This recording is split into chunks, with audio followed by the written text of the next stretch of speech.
دوستان عزیز، فکر نکنین که محفل عروسی است یا ختمه است. نه، ماشاءالله غذایی را که میبینین به خاطر افطاری روزدارا آماده کردیم. حال چی است؟ انشالله در ارتباط به فضیلت روزه دادن افطاری هم میگم. 3 قسم گوشت است دوستان عزیز. مرغ است، قرمه گوشت است و همچنان گوشتی که در زیر برنج است. برنج است، دور خم میوه است، کینو و سیب، سالاد است، ماست است، آب است و نوشابه است، فرنی است، چپس است و ماست است. مواد دیگه که خرما، در کل موادی که یا در کل بسته که یک برادر عزیز ما را در هنگام افطاری، خواهر عزیز ما را در هنگام افطاری شاد می سازند. پیامبر اکرم صلی الله علیه و سلم مهربانی میکنند که هر کس در ماه مبارک رمضان یک شخص را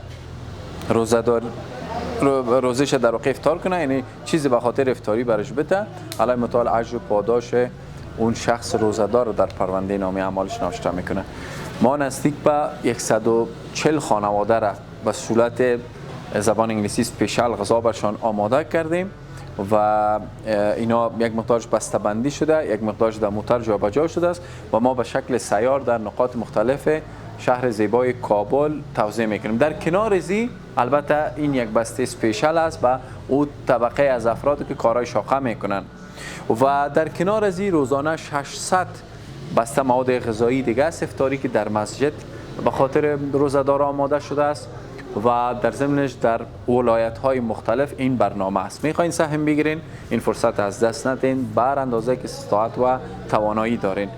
2 بسته است انشالله، یک بسته میوهشان است و نوشابه و مواد دیگه و بسته دیگه هم بسته غذایی است. این مربوط به یک برادر میشه که انشالله استفاده کنن و از که سهم گرفتن به اونها اجر پاداش الله متعال بنویسه. دوستان عزیز، این بسته $8 تمام شده است و بسته دیگه هم داریم $1.5 که تقریبا معادل 120 یا 25 یا 30 افغانی کم و بیش اون بسته میشه.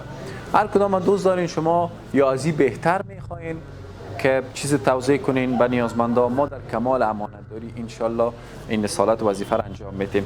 سپاسگزار هستیم از برادر که امروز سهم گرفتن در این کار خیر. الله متعال در اجر و پاداش و حسنات اینا بیفزاید.